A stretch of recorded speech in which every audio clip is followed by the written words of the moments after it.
Hey, what is up, everybody? I'm Will, and we are back with some more Genshin today. I'm hoping today is gonna go smoother than yesterday. Yesterday was like literally an hour plus of just nothing but cutscenes, and it's just like, brother. But hey, we got a little bit of story progression. The Moon Goddess is gonna be going back to the moon via the festival that's happening, and we are also getting some more information on our spaceship. So, unfortunately, out of the whole hour of cutscenes, that's basically it that we got out of there. I wish we got like more information than just that, but they are really chugging along in this sucker. But yeah, today we're gonna be pushing forward with even more story. Also, did not realize this yesterday. Cozy Games did a their usual yearly Cozy Games stream, which I usually forget about because like I think they do more than one stream. Like they do like smaller streams throughout the year or something. But they did a big one yesterday. Again, like all major gaming outlets live streamed it, like GameSpot, IGN, all of them over onto YouTube. There were like there was like I think an hour and a half maybe worth of games that they went through, maybe more. Two that really stood out was Mirage Miracle Quest, which is like all the characters are anthropomorphic animals, so kind of like Zootopia. And it's like very anime. The main character is a magical girl who's also a cat girl. The art style looks dope. You should check it out. Mirage Miracle Quest. Yeah, it looks hand drawn, or not hand drawn, but like very closely hand drawn. It's not. It's 2D. It's not pixel art, but it's like more like vector drawn looking. Looks really nice. Art style wise, looks dope. It's an RPG. Super down for that. And then there was one by Annapurna too, which like I'm usually down to check out whatever Annapurna's putting out. They usually put out pretty decent stuff. Called D-Topia. D-Topia. And it looks like it's a puzzle game. Very simple art style, 3D. That's like anime-esque.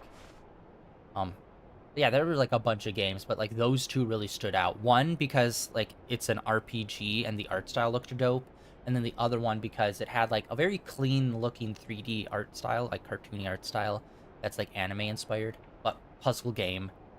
I still need to get what was it, Blueprints? I need to get that puzzle game. I love puzzle games.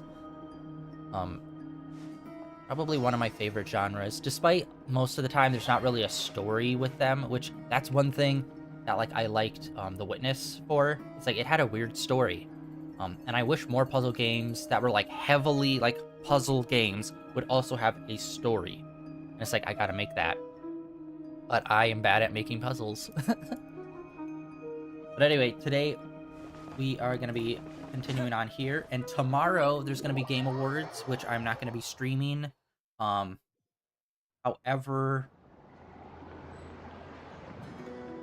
I will be posting over on Blue Sky and Twitter the trailers that I find interesting. So those are possible upcoming games that we're going to be playing on the stream.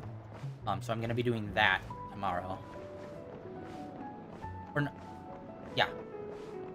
And then we, depending on how today goes, we will see about playing another day of this, or maybe we will swap over to one of our new games that we're gonna play. Because right now we got 3 games on deck. Where Winds Meet, which that's another game that like it's a free game. It's like Chinese, like I don't know if it's like supposed to be fantasy or more realistic, but like it's like old school Chinese period piece, uh, multi-character. I don't know a lot about it, but it looks dope. As well as Neon White, which we're 100% playing at some point as well. Huh? She's not here. Weren't there a few Kuhenki here last time too? Where did they all go? Walkies? For Kuhenki? You're not pets, you know. Oh well, looks like we just came at a bad time. Let's try again tomorrow. There's still a few days until Moon Prayer Night, so we're in no rush. Besides, she needs time to rest anyway.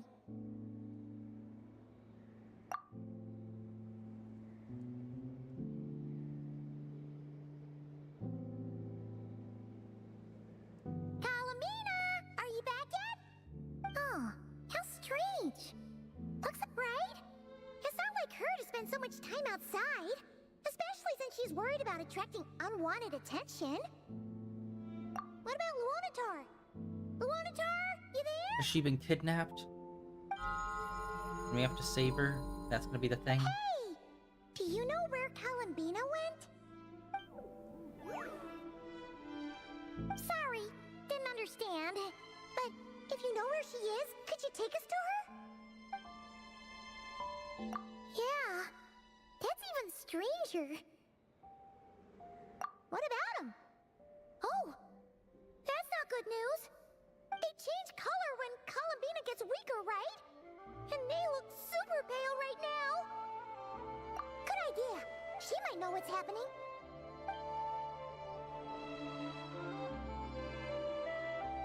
Mama! Ah, it's you. How is Kutar? No, she hasn't. I came here to check on her after I noticed the flowers had changed color. Based on past precedent, she must be very weak right now. Even getting up to walk would be a struggle. It seems unlikely that she wandered off outside. Not to mention that she doesn't do that at the best of times either. So yeah, this is super weird. No. Very few people are in the know about Kutar's whereabouts. And if anyone suspicious had visited, they'd have left some sort of evidence. Come on, let's go to Nasha Town. If anyone has seen her, someone there will know about it. It's not Kry's information hub after all. Makes sense. Let's go.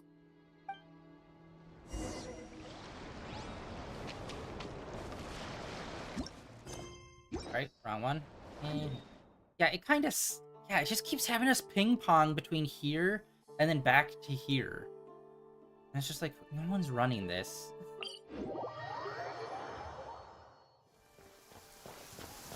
Instant teleportation. Wait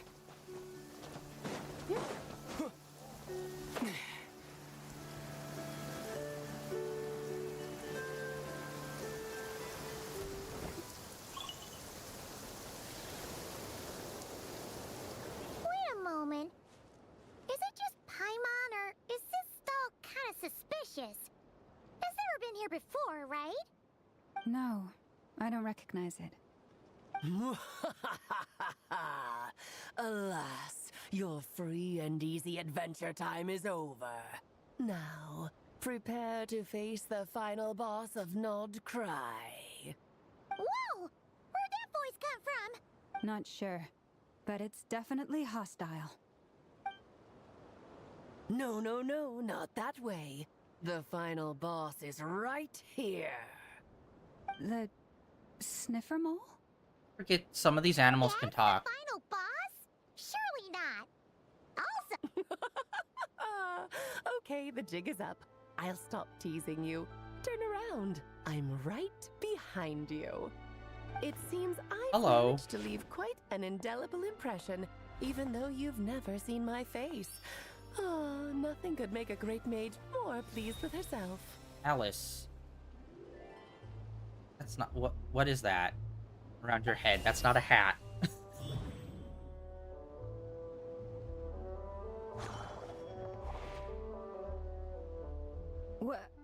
What is going on? I've heard that all the big shots in Teyvat have long, wordy titles that stun people speechless when they make their entrance. Unfortunately, none of them are affiliated with the Hexenzirkel, and we ourselves keep a very low profile. The notorious name-dropping doesn't quite work for us. Still, I, for one, think I'm really quite amazing. So that didn't stop me from coming up with a title anyway. Alice? It's really you this time? Not a lantern or a Dodoko, but Alice in the flesh? Oh, that's right. So, what do you think? How does it feel to finally meet me? Am I crazy? I feel like her voice is different. You look like... Oh, that's the first thing you thought. A little surprising, but that actually makes me very happy. Because that means that when Klee grows up, she'll be just as stunningly beautiful as her mother. So she's a Friend of yours? She's our friend's mom. Kind of. This is actually the first time we've seen her in person. I see. Madam Mage, that was, quite a powerful entrance. I certainly won't be forgetting it anytime soon. It's okay, Lauma, don't force it. Paimon will do the honors. This is Alice from the Hexen Circle. She's a friend of ours. And of Arcus, too. That's right. She's a good person, just kinda unpredictable.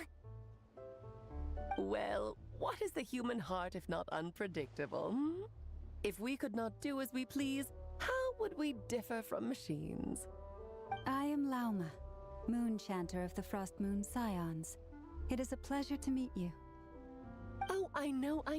Before you got here, I spent a good, 15 minutes getting up to speed on Nodcry's present situation. In other words, I've read the whole in the last episode part, so we can skip the pleasantries. Fair enough. Well, Miss Alice, I can already tell that you have quite a unique personality. He'll get used to it. Paimon sure is. So anyway, what are you doing in Nodcry, Alice? Oh, I thought I told you already. This time, I'm the final boss. Why'd they? And what a formidable foe I shall be. Powerful, confident, decisive, and good luck finding my weak spot. You will never succeed. Okay, I like her design except for the crown piece that she has on. Like, just give her a hat if you're gonna do a thing like come on. Oh, drat! My one weakness, and you found it in an instant.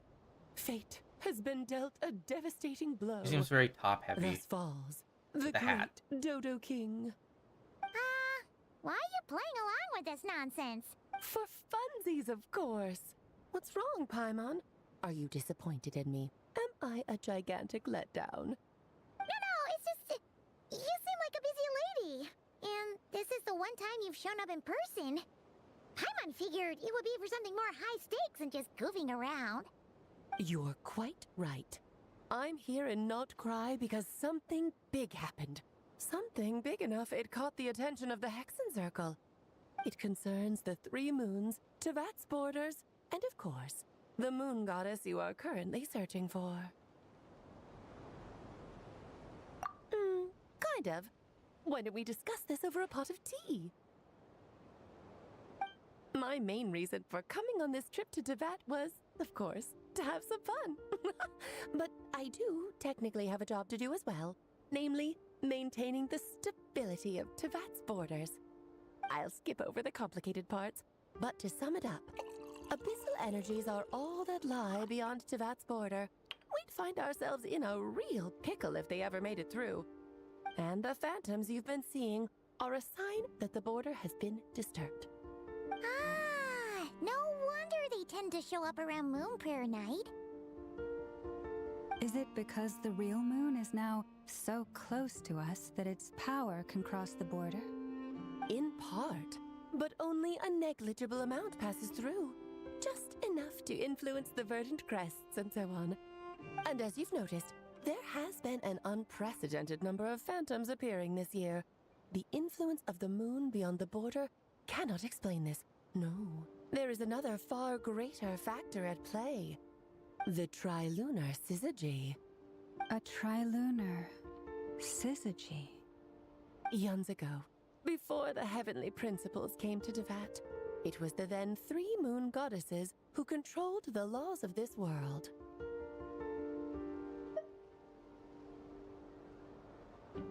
Oh, that's exactly it! The 3 goddesses split these powers amongst themselves, promising never to consolidate them into one singular body. This was meant to keep the world stable. But, fast-forwarding to the present, the eternal moon's marrow is with you, while the iridescent moon's marrow, which should never have appeared in this world, has been retrieved. Add that to the presence of a moon goddess in the flesh and... the power of all 3 moons is gathered here in Nodcry. There hasn't been an event like this since the War of Funerary Flame. And it's having a noticeable effect on Tevat's borders. because I wish to give my darling daughter a peaceful, sunny environment to grow up in. Is that a good enough reason? Kinda sounds like you're dodging the question, but it does make sense. Well, that's one reason anyway, and the most important one. The others are a little complicated to explain. For instance, cleaning up after dearest Miss R. Albedo could tell you more about that if you're curious, but right now, I have a more important question to ask you. Why are you collecting the moon marrows? I see.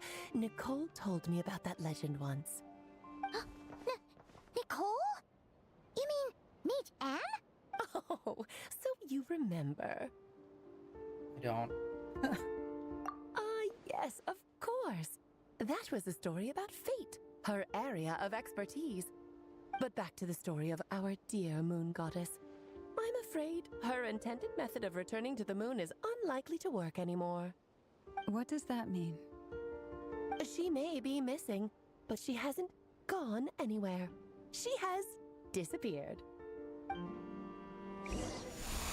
Okay, you're kind of just being like, she hasn't gone anywhere. She just disappeared. It's like, okay, be more specific. Like invisibility. Like what's happened? Like what? My body is so heavy. Wait, no. It's my mind that's heavy. My arms and legs are as light as a feather. What's happening to me? I feel drowsy, like I've been asleep for too long. Is it daytime or nighttime? Is the moon out? I think I'll go for a walk.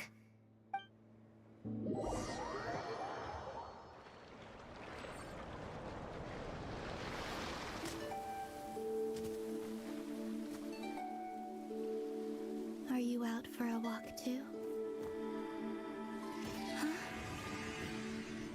Incorporeal.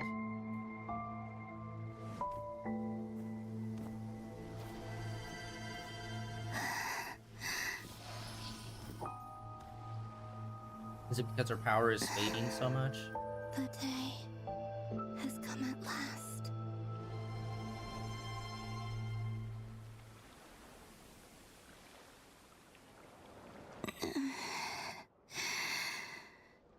Have I grown so weak that I can't even sustain my physical form? But Moon Prayer Night is nearly here. I was so close to returning home.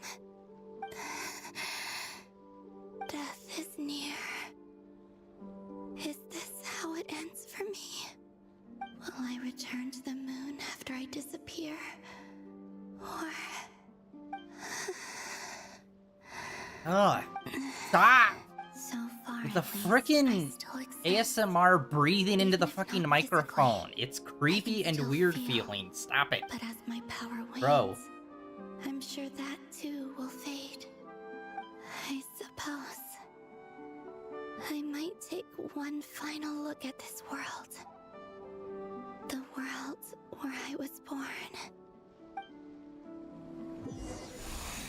I hate when they do that freaking breathing crap right into the microphone.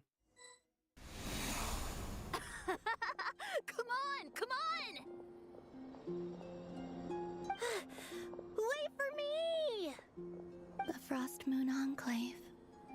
How much it has changed since I was born. These decorations, they're so heavy. It's times like this when you kind of wish men could be priestesses and acolytes. How fascinating. I've never had the chance to be privy to people's private lives in this way. In the past, people would get so solemn and serious the moment I showed my face. Like they were frozen stiff. Karina, Lametti, it's time to eat. Coming. I want to watch them a little longer.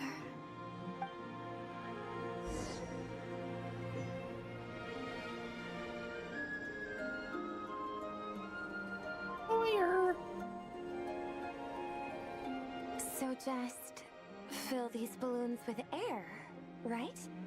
Yep. Try a couple now to test things out. The rest can wait till Moon Prayer Night. Think fast. Rita! Teasing an acolyte of the Frost Moon Scions? Surely that's a punishable offense. Take this!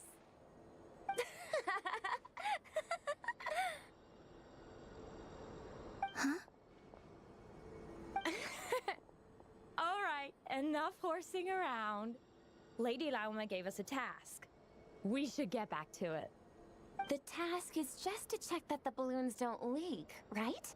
Doesn't matter if we fill them with air or water. Okay, you got me there. And you got me there. But still, we can't use all the balloons before the festival even starts.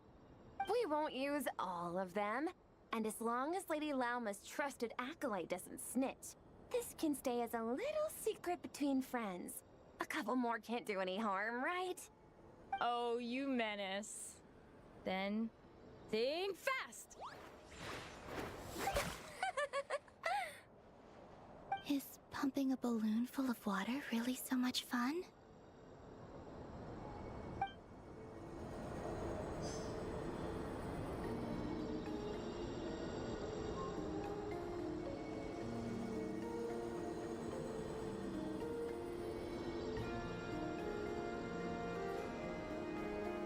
Oh, we can jump.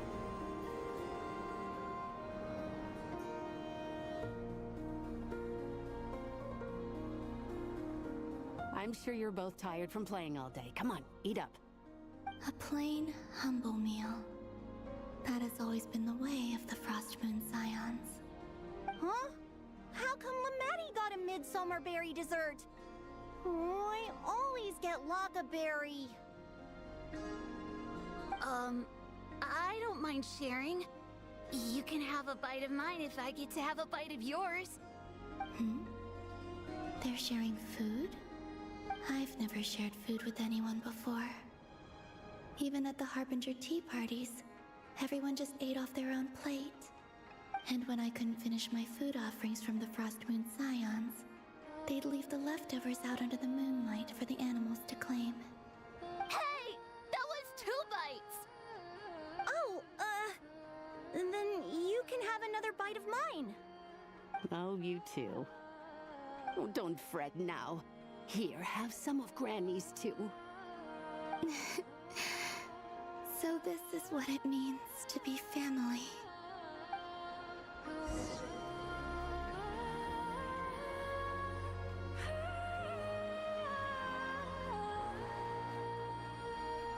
I'm seeing so much that I'd never usually get to see.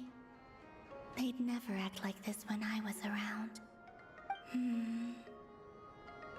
It's nice, being able to just watch people in peace in these final moments. What a rare opportunity. I think I'll go take a look around Nasha Town, too. Maybe the Traveler will be there.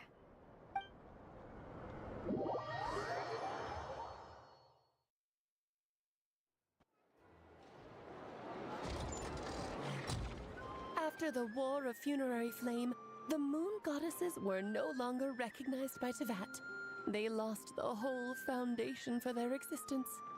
That's why the Moon Goddess's strength is fading. She cannot withstand the world's rejection of her.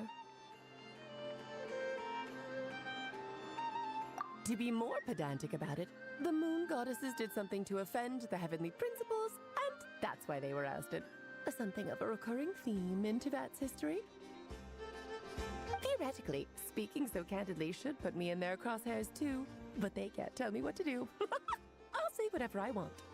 Anywho, the Moon Marrow energies were but a drop in the bucket for her, and that battle against the Ray Hair of Solnari only weakened her further. Fortunately, it happened close enough to Moon Prayer Night when the Kuvaki concentration here is high. That's the only reason she managed to survive this long. What do you mean, fortunately? You said she disappeared.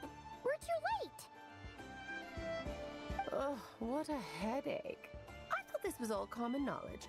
I guess I have some more explaining to do. Okay, buckle up. It's time for another lecture.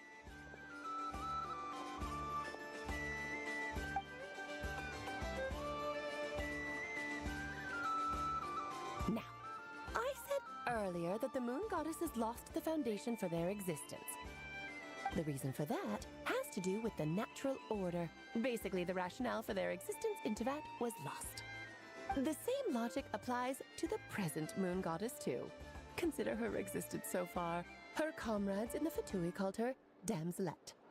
And she was worshipped as Kutar by the Frost Moon Scions. But these connections have now been severed, whether by her hand or yours. So, the rationale that once sustained her existence is now gone. Wait, we did that to her? Oh, well, strictly speaking, yes. But let's not start pointing fingers, shall we? I'll only end up as the big bad villain, and that's not the kind of final boss I want to be. Of course I do. I'm only the greatest mage in the whole entire world. Now, if you wish to find your moon goddess, there are two problems we need to solve. Firstly, we'll need to strengthen the connection between her and Tevat, at least enough to sustain her until Moon Prayer Night. Strengthen her connection. But does that mean I'll have to rally all the Frost Moon faithful behind this? I'm afraid a bygone faith and a former home won't be of any help to her now. Do you know her name? Her name? Oh, yes. Names are very important things. A name is a fundamental concept that anchors one's entire existence. Then your first job is to find it. As a moon goddess, I'm sure she must have a name she identifies with. Neither Columbina nor Kutar is her true name, and she's never really accepted either of them. So, finding out her real name is enough to sustain her existence? Yes, I know it sounds like a small step, but every journey begins that way. So for now, that's all we need to focus on. The second problem is with her plan to use the moon marrows to return to the moon. Unfortunately, piercing through the false sky will take an enormous amount of power. Given her current condition, she won't be able to provide anywhere near enough power, even if she recovers her physical form. Okay, I feel like I missed a step because that's the second time someone's referred to the false sky. What is that? Like, I feel like I'm missing a beat when it comes to that. Because we've seen a fake sky before when we, like, went underground in the volcano. It was, like, literally a fake sky that, like, clearly was just, like, a bunch of screens and stuff. It's like, is it like that? Or is it just, like, a turn of phrase for, like, this, like a barrier or something? Like, what do you mean when you say false sky? I feel like they might have explained it, but I was just not here for it. But no need to fret. Nicole's the expert in this field, and I'm sure she'll figure something out. Wait, Mage N is going to help us out too?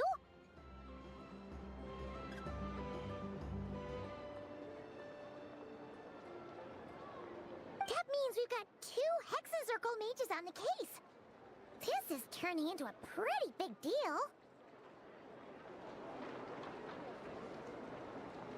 Okay, I'm trying to look it up for Genshin to see if we have lore about it. Actually, this is more of a side quest for me. We do.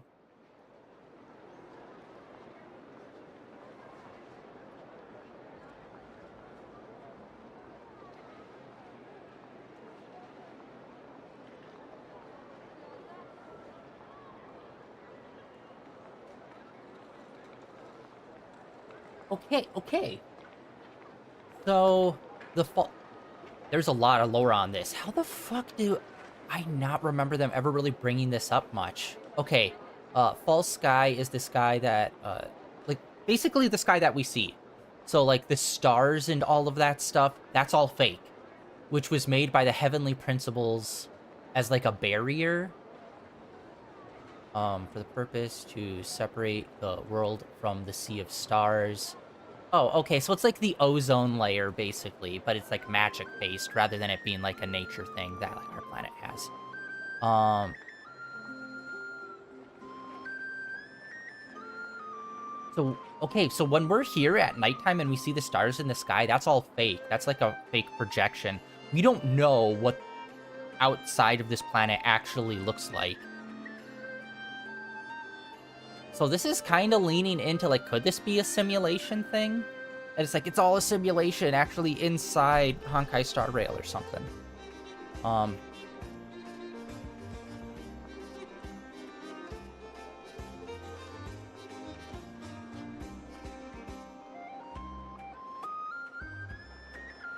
okay. So yeah, apparently that's a very well-known thing, is the sky is fake. Like, especially like the night sky. And it's a barrier put on by the heavenly principles. But then what does the space around us look like mean then? Do we actually have a sun or something, or is that fake too? Like, what? Apparently this has been known since Archon Quest Chapter 5. Act 4?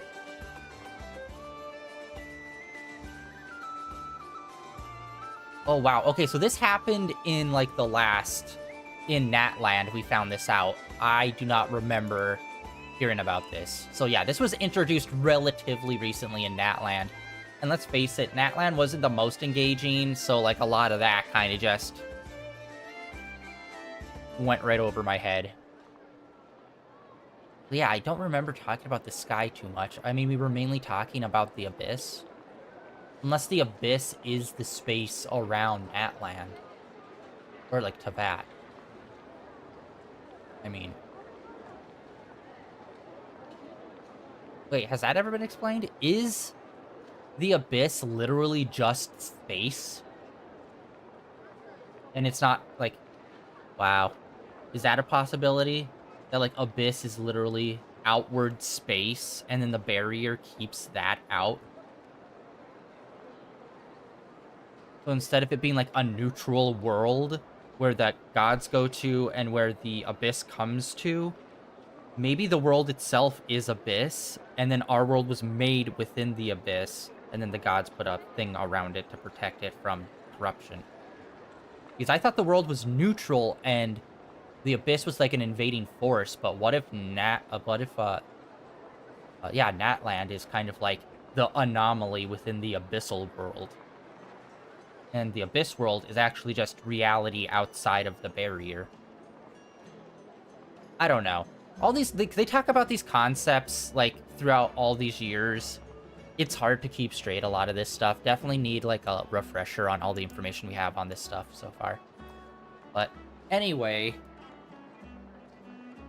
Like you said, I'm a busy lady, so I can't stay for too long. I'll have to return to Teyvat's border soon. That's the upside you get for looking out for my little Klee. Hopefully that will incentivize you to carry on keeping her company in the future.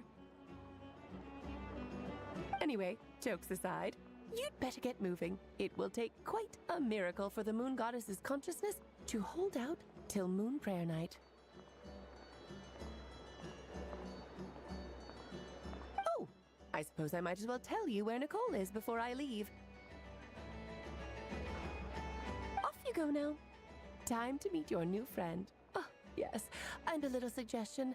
Don't forget to mind your heads. What does that mean?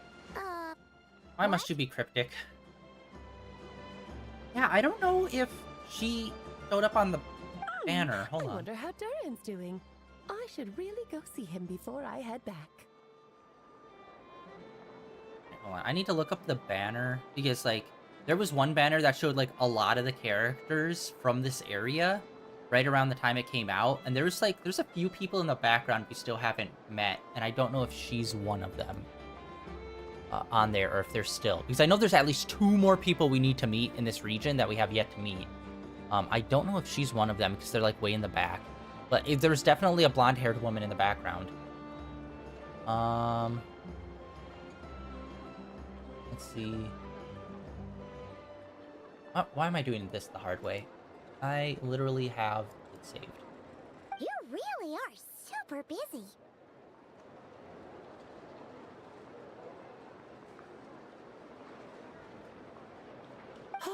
I most certainly am. There's so many children I have to keep tabs on just in Mondstadt. Durin, Albedo, Venti, Varka. Clay didn't make the list, huh? Of course not. Clee is my pride and joy. I have no qualms about her, because she's the best child in the whole wide world. Yep. Clee's a little angel. I'm glad you agree. Well, all the best. See you when I see you.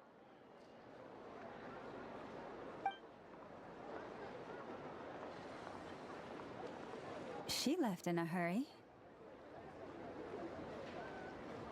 Yeah. She didn't pack up her stall. Should we handle it for her? I must say, I'm now very curious about her daughter. Klee, wasn't it? What's she like? That's a long story. Come on, we'll fill you in as we go.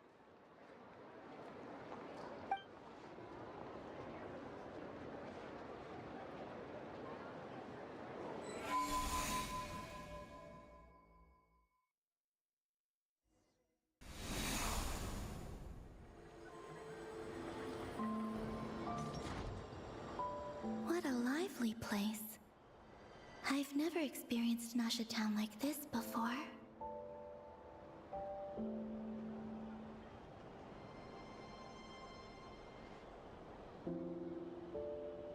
Hey, you old geezer! Your hammer's rusted through! Who are you calling old geezer? Are they quarreling? I'm looking right at him! You've really gone downhill since giving your daughter free reign in the workshop. Can you even swing a hammer anymore? It shouldn't take you days just to fix a single chair! You might as well use that hammer to massage my back for all the good it's doing. Don't run your mouth, or you'll get a back massage that'll put you in bed for the rest of your life. Look, the materials haven't arrived yet, all right? You know how busy it gets in the days before Moon Prayer Night. I'll bet you send all the materials to your little princess. Blood's always thicker than water, huh?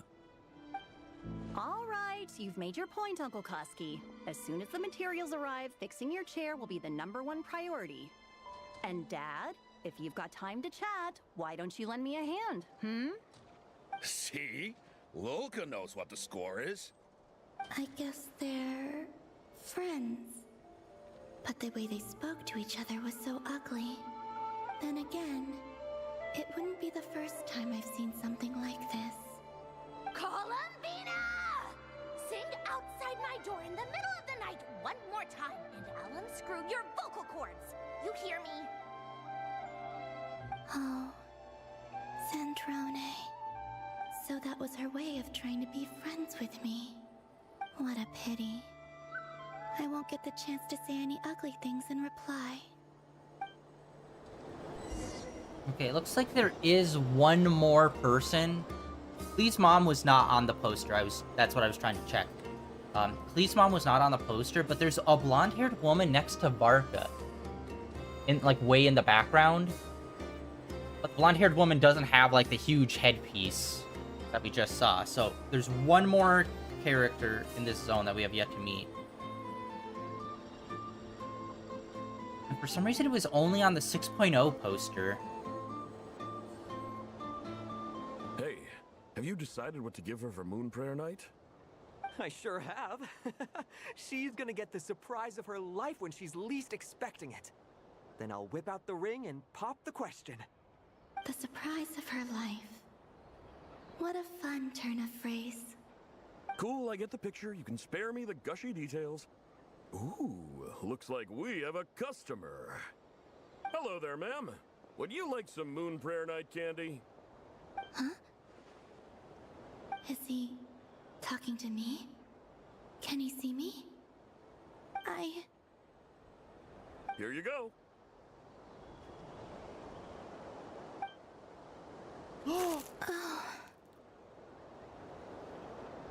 Right through ya. Come back anytime. Right. Now, where were we? I don't know why, but I still held out hope.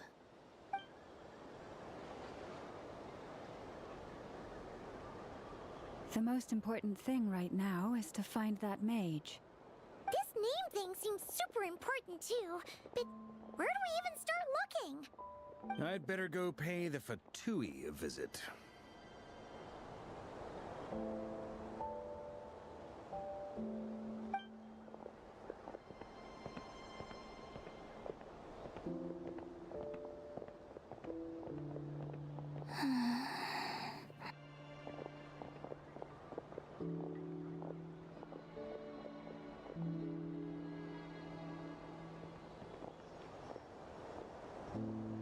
Columbina?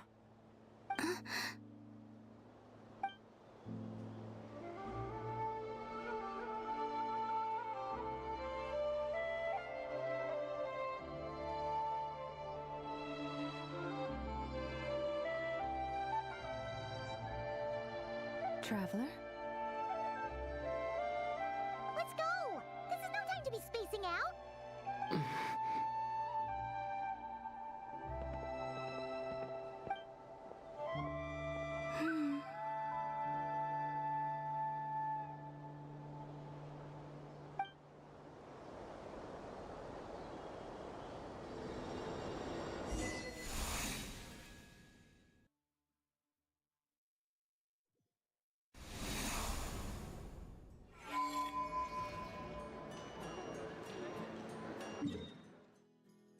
Back to the moon, Shift.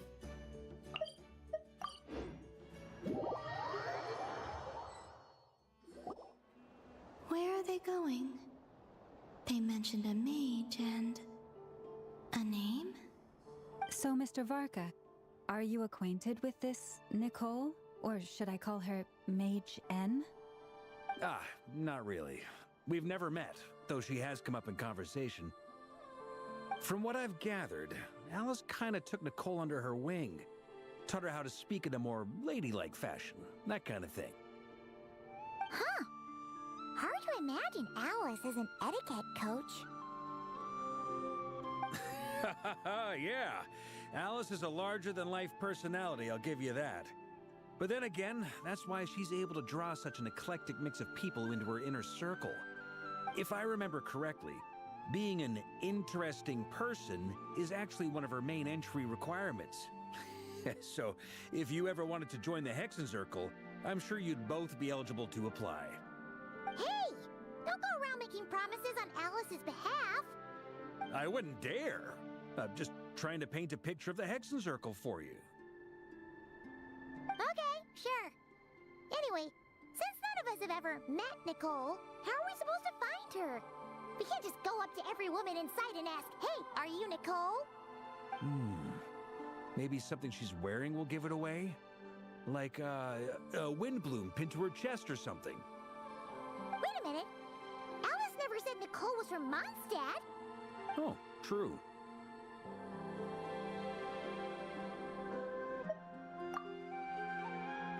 That would be Boom. this young lady? And then here? that's the final person on the poster.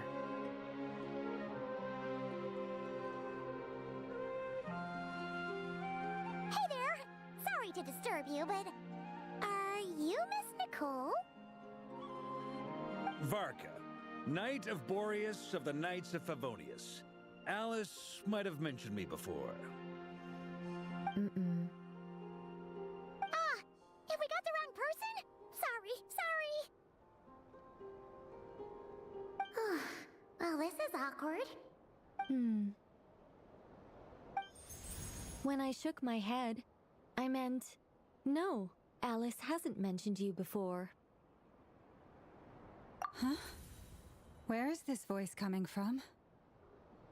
My apologies. For certain reasons, I am unable to speak.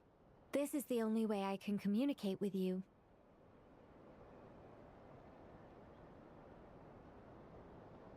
It might take some getting used to, but I hope you can understand. Hey, it's fine. I'm more shocked by the fact that Alice never speaks about me. I mean, Telepathy. As for you two, we have crossed paths twice before, but it is nonetheless a pleasure to finally meet you. It's really you! Thanks for all your guidance in the past! You're quite welcome. This time, things are different. We have reached the unwritten pages of the story. You might say that we stand at the crossroads of fate. Whether the writers decide to actually pull this off or if it falls flat, Now we'll then, see. allow me to formally introduce myself. My name is... No, stop! Alice! I can't believe it! I had a whole speech prepared. I'd agonized over every single word. She always picks the worst moments to ruin other people's plans. I'm so sorry about that. Alice took the liberty of devising some bespoke self-introduction magic for each member of the Hexen Circle. But I could have sworn I deleted all of the triggering conditions for it.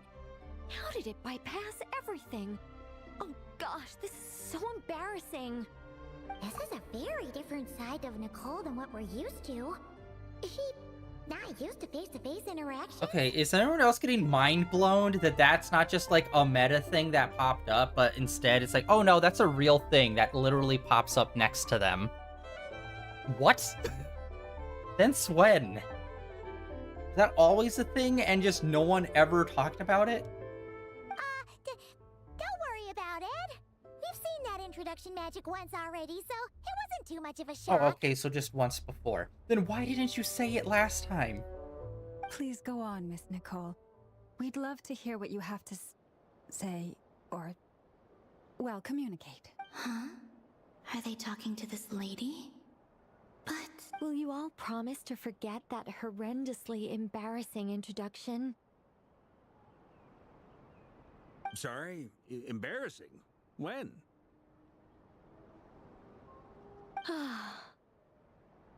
Yes, my name is Nicole, and I am one of a very few angels who have retained both their preferred form and their power. We got angels now, apparently. The Traveler and Paimon should be no strangers to this concept. There is another of our kind in Natlan. They call her the Lord of the Night. Oh, we're angels. Okay. I don't know if we have ever named it that before. Yes. Well, I have retained more of my power than she. It's because I don't have a long-term duty to fulfill. To be more specific,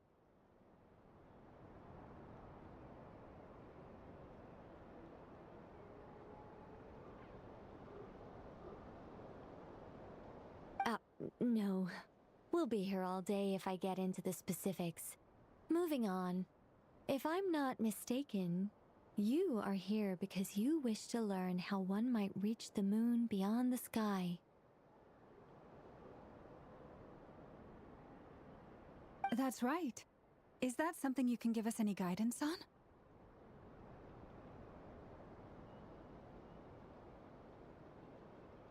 Yes, I do know a way.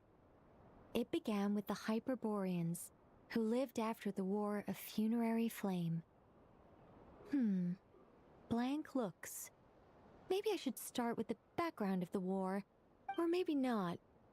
It shouldn't be an issue. I'll fill in the gaps for you when we have more time. Anyway, after that war ended, the three moons retreated to beyond the false sky. The Hyperboreans were humans I once aided. They accepted the civilization and creations bestowed upon them by the angels. But despite accepting many blessings of the angels, many among them still held on to their faith in the moons. They were reluctant to accept the new order. Even after the War of Funerary Flame, they sought to contact the moon goddesses beyond the sky and receive their guidance. But all three had passed away by that point.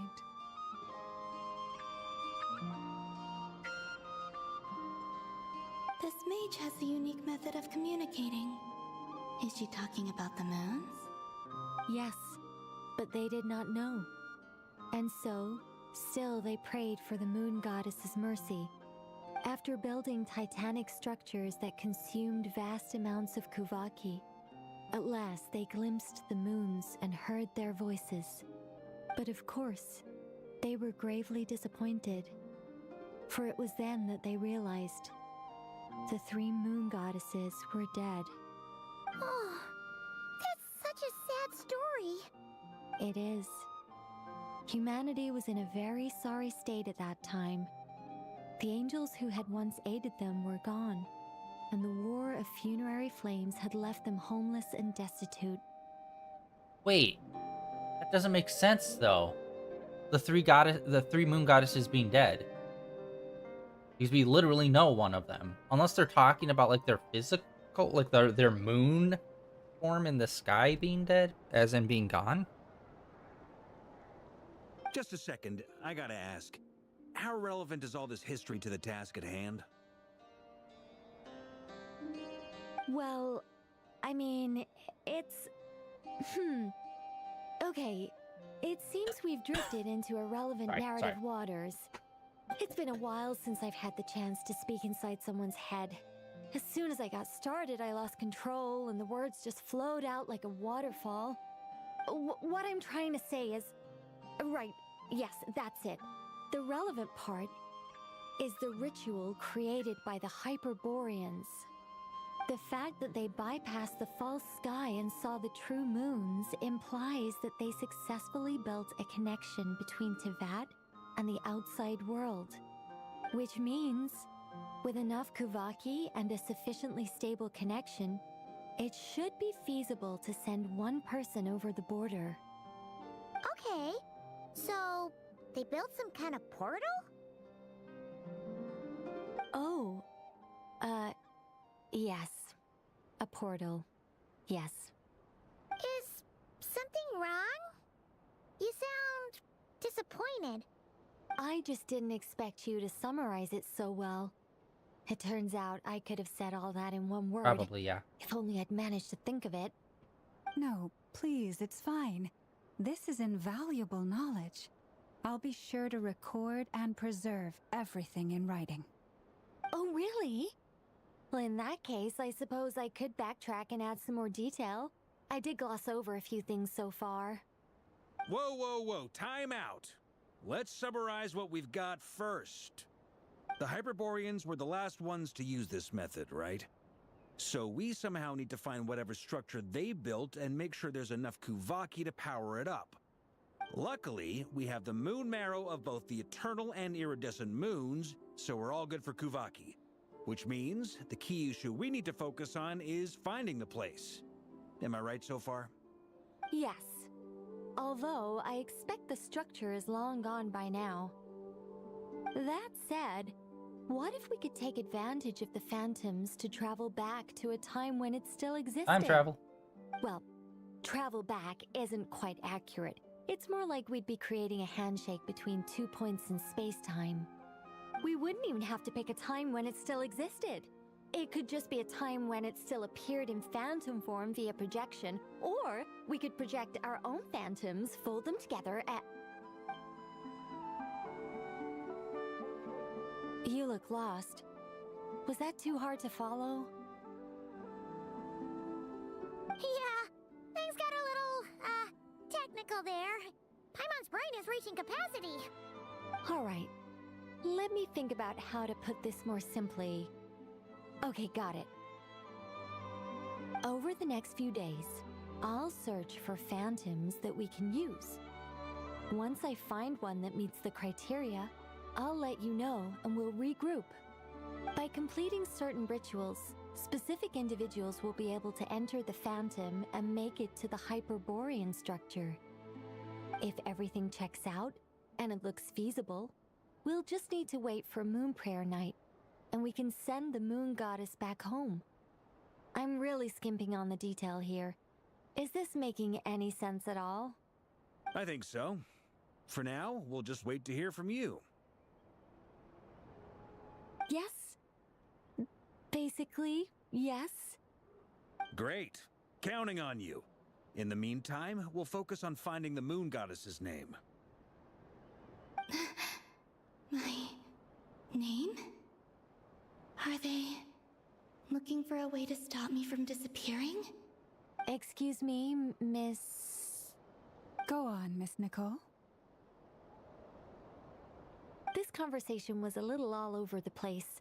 I didn't catch your name. I am Lauma, of the Frost Moon Scions. Ah, I did wonder.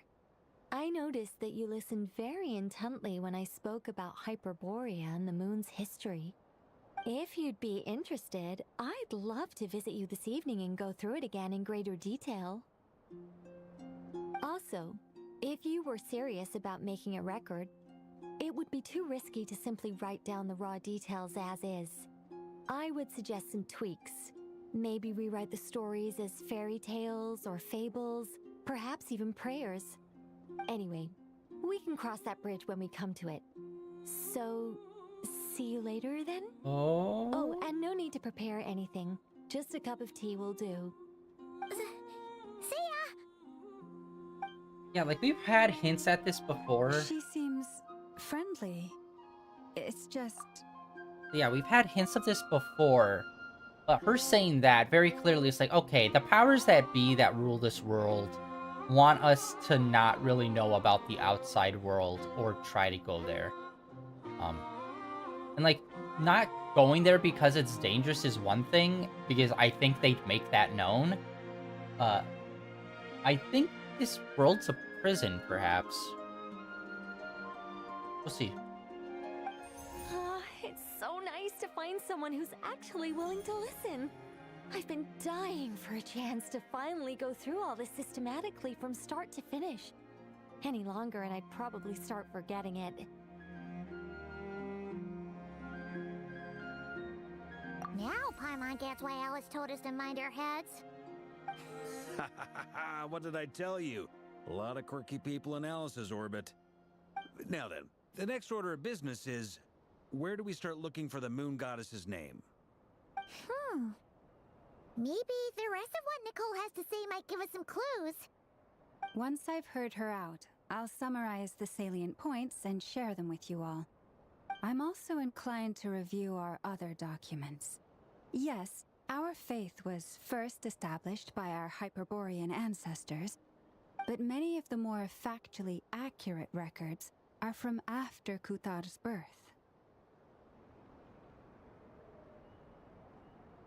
Sounds like we're gonna follow Columbina's journey through Devat, huh? In that case, we'll start by heading to the Frost Moon Enclave. Sounds like a plan. Take this with you. I'll see about getting in touch with the Fatui. It'll probably just be Arlecchino and Sandroni again. They're the only ones who would want to help. Thank you, Mr. Varka. Don't mention it. Honestly, I'm more comfortable dealing with the Fatui than prying into the details of a young lady's childhood. Catch you later. I should follow them, just in case there's some way that I can help.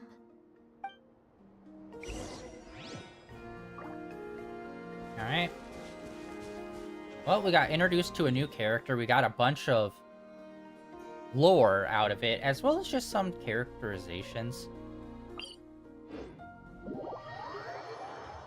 And I don't think we've ever seen magic used in the way that just happened, where it was just like, oh yeah, your little nameplate that pops up. It's like, no, that's literal magic happening. That's a fun little quirk thing. And yeah, it sounds like Alice and her group. A while ago, I took the time to organize all documents in our possession that pertain to Kutar. What you see here is the material I consider reliable. Yeah, and it sounds like Alice and her group are more privy towards the real world. Although I guess that's kind of like, if you really think about it, a lot of the times when it comes to like magic, that's also kind of a theme of like the unknown mysteries of the world being unlocked via this force of magic. But this is, I think, a bit more of a literal than like more of a metaphysical kind of thing, where it's like, oh no, there's like a physical like barrier wall there, but via magic that's like keeping a lot of the stuff out and secret and whatnot. But yeah, one of these days we're gonna have to go to that goddamn castle in the sky, in which we still have not had any way to get up there. I'm waiting for that update, guys. You're saying there's unreliable material too?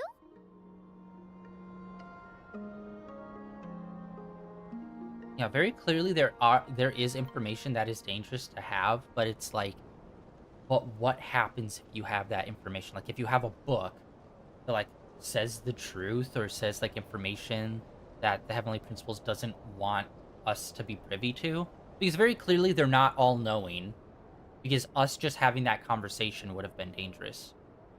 But having it written down somewhere could be dangerous. So, like, what happens if you do have that information and Heavenly Principles is privy to it? Like, is it just, like, a giant light beam from the sky that wipes you out? Or are there, like, messengers that come down? Or what's happening? And then, by the way, angels as well, which I don't know if we've ever actually gotten people to say that, oh, like, they're angels. But it's like world travelers, angels, I think, are, like, might be, like, interchangeable. Or maybe they're separate classes, I don't know. Yes. Most of the information we have was transmitted through an oral tradition. Inevitably, some of her stories were mythologized and deified over the years through countless retellings. That's why I organized them into reliable and unreliable. Oh yeah, also, she said that both the Traveler and Paimon should be privy to, like, her powers or knowledge or whatever. Obviously, main character, Traveler, that's not a surprise. But Paimon, he's, like, I stand by Paimon's the biggest mystery in this goddamn game. He's like, what is she? We've never seen any of her people. Most of the time, we don't even, like, people don't even really react to having a small flying child next to us. But we've never seen any, and I don't think we've heard any lore about those kind of people. Is she also an angel? Or, like, what's up with her? But who we were just talking to literally said that Paimon should be privy to this stuff, meaning, referring to, like, she's probably from the outside world. Or maybe even Celestia or something. Like, how have we traveled with this person for 5 years and never asked a fucking question about their background? Like, seriously? We've never asked, hey, Paimon, you know, where were you before we pulled you out of the water? You know? There's no sense seeking answers in history unless we can ensure the veracity of the historical record. Honestly, I'm partial. Like, I don't think this, like, 100%, but, like, I could see it where it's like, oh, the person that was stopping us at the very beginning of the game, maybe they tried to follow us when we fell to this planet and, you know, weird magic, whatever stuff happened, and that grown adult person ended up becoming small child Paimon. Maybe Paimon doesn't even know her background. That's what blows my mind, of how, like, little we actually know about Paimon. Just, like, I swear to God, if they make it where it's, like, some big revealing bullshit. Makes sense. Alright, let's take a Or it's just gonna be nothing at all, and it never really mattered, and all these turn of phrases just, like, don't really matter. And people are just overthinking it.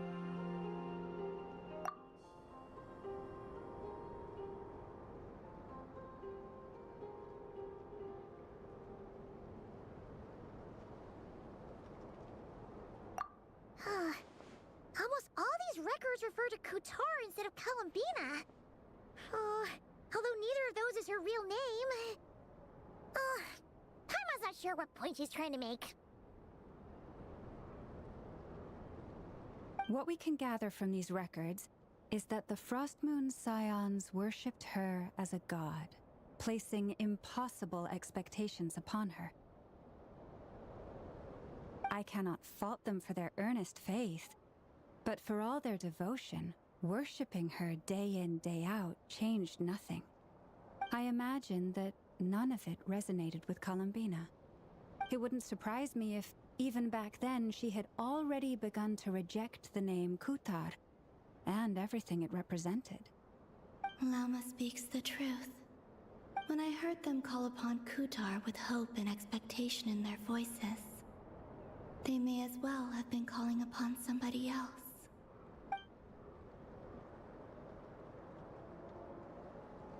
Well, that's a bit complicated. I looked at the level of detail, perceived authenticity, prose style, and how realistic their portrayal of Kutar seemed to be. Amongst the Frostmoon Scions of today, only I know of her existence, and I alone have spoken to her face to face. As such, I know that there are certain things she simply would never do. That being said, I have sensed some changes in her lately. Changes? Me? Oh, seems like this is getting us nowhere. Oh, for what it's worth, why don't we check the unreliable sources too? Sure. Give me a moment.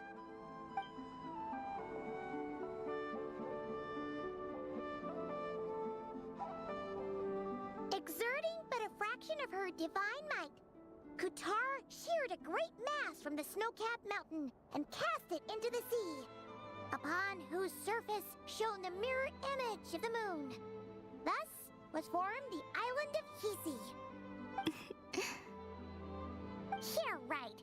That doesn't even begin to pass the sniff test. The 3 moons are not but lies through and through. Only one moon has ever shone for us, and Kutar is her name. The vast majority of ancient texts are filled with fanciful tales like these. I trust you understand my criteria a little better now. Kutar did not speak, merely gazing into the distance in silence. And where her gaze landed, this was her prophecy. Clearly, whoever wrote this text never even met Kutar. Otherwise, they'd know that her eyes are always closed. What about you, Traveler? What are you reading?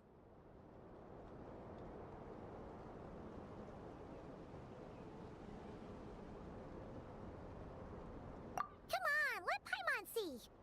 The child wished to build a wooden nest with which to shield a fledgling bird from the cold. But being so young and lacking in strength, the child could not snap the branches from the trees. Kutar was passing by. Upon seeing the child, she summoned forth the Kuhenki, who built a beautiful nest for the child. I remember that. Not knowing the meaning of Kutar's divine intervention, the child dared not to respond, and thus ran home to call their parents. But Kutar was gone. The Moonshanter declared the event a miracle and took the nest as a relic, placing it on high for all to see. The child was named as one favored by the goddess and was greatly respected amongst the people. Yet, no further miracles were bestowed, and this matter was forgotten in but a few years. Huh. Any thoughts after reading that?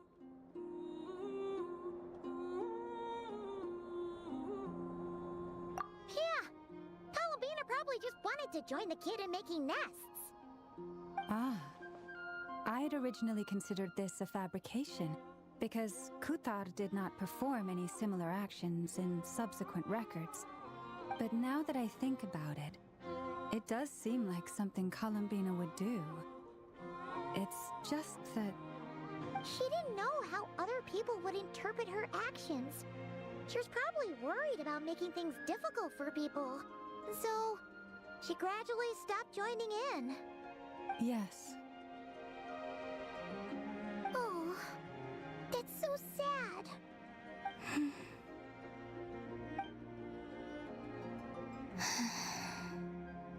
And now, I can make no such gestures of warmth, even if I want to.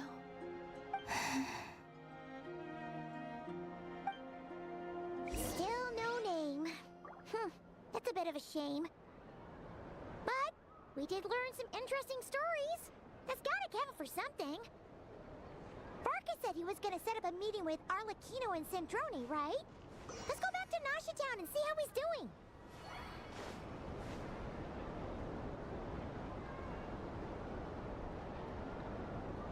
Okay. Guys, once again, I believe we are just gonna call it early again today. Like, this is insane. For you who do not know, I usually call it early whenever in Genshin they do this kind of bullshit. Where it's like we're trying to do the main story, but it's literally nothing but cutscenes on cutscenes on cutscenes on like, bro. In none of this can you give us like a mini game or like, and listen, it's an open world. We can fuck off and do whatever we want whenever we want. I fully understand that. They're not forcing us to do the main story. My point is that the main story shouldn't rely on, oh, well, it's an open world, so you could just stop and go whatever, whenever. Like, no, you should have, like, a quest for the main story. Not just, walk over there, now walk over there, now walk over there, now walk over there, now walk... Like, we are now 2 hours plus into the main story of this 6.2 update. There has been 0 gameplay. Walking to a location does not count as gameplay. Okay? So I'm calling it early for today. Tomorrow we'll hop back in, and I feel like this is just gonna be the new norm now. I feel like they've kind of just given up on doing gameplay on certain parts, and they're just gonna focus on telling a story. Like, I'm sure there'll be parts where it's like, oh, it's gonna be a boss fight, or we're gonna have to, like, make our way through a thing. But since, like, we don't have a bad guy here, we're just trying to do a thing, there's no obstacle for us to get around, so they're just not gonna try to force an obstacle. But it's just like, I'm not here to sit down and watch a movie, brother. I'm here to play a game. So yeah, we're calling it early again for today. Tomorrow we'll be back and probably have another hour worth of cutscenes if this keeps up. But who knows? Maybe us trying to do this will trigger something, and like Heavenly Principles will start taking a more active role or something, or try to stop us. That would be interesting for sure. But yeah, that's gonna be it for today, guys. Thank you for coming out and hanging out on this mid-ass stream. Day 1926 of streaming in a row. Tomorrow will be more Genshin. Then on Friday, Saturday, and Sunday, we're going to be playing a new new to us, a looter shooter mech game, which is free in the PlayStation Store right now for PlayStation Plus members. Not sponsored. I wish. God, I wish. Oh God. All right. But yeah, we're gonna be playing that, and I'm not calling it by its name because I just cannot, for the life of me, remember. It starts with an SY. We'll figure it out on Friday. But yeah, we're gonna play that. See if that kind of like, becomes interesting. I'm not really big into looter shooters, but I'm willing to give it a shot because it's mech based. So it's like, sure, why not? Plus, free right now. And just see how that goes. Honestly, I don't really see it going past this weekend, but hey, maybe I get really hooked on it. We also have Neon White coming up at some point, Where Winds Meet, which is a Chinese, I think supposed to be like character action RPG, like MMORPG, I think. I don't know a lot about it. All I know is like it's a Chinese game and it's set in like a period Chinese place. I don't know if there's like magic in it or if it's supposed to be more grounded, soulsy, or what.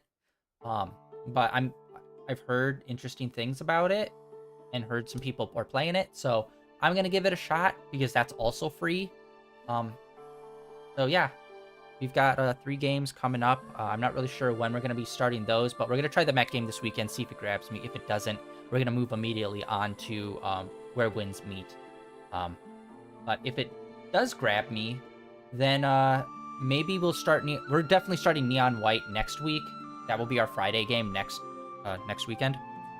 But yeah, that is planned for the next couple of days. And like I said, tomorrow is going to be Game Awards. I'm not going to be reacting to it, but I will be live posting about it, as well as the game announcements, which, fingers crossed, Insomniac shows us some more Kingdom Hearts, baby!